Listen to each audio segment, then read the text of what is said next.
Here I have Dongfeng Box. Let me show you 5 settings that I recommend to change at first.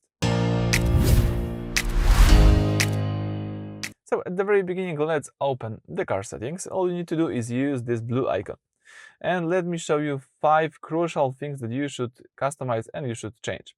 First of all, energy. Let's go to energy and let's change range from CLTC to WLTC. The WLTC is more accurate, more realistic range, so let's not be surprised that you are out of the range, and let's use this indicator.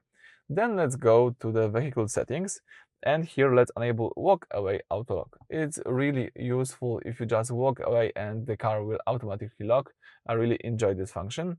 The second one is auto hold. So if you enable auto hold when the doors are closed and seat belts are fastened, releasing brake pedal after vehicle has stopped will still keep it stationary. So it's always a good idea to don't remember about keeping your brake.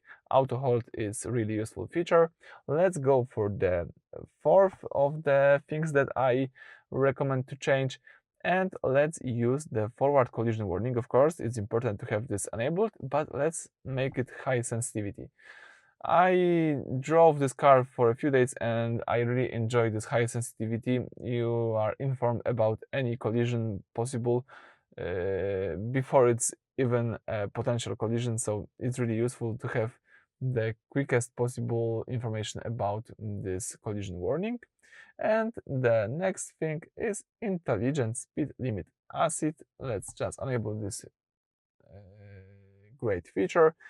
You can of course choose either optical or acoustic alarm. I like to have both, but if you are using this, the car will recognize the speed limit signs and simply inform you that you should slow down and do not get any ticket.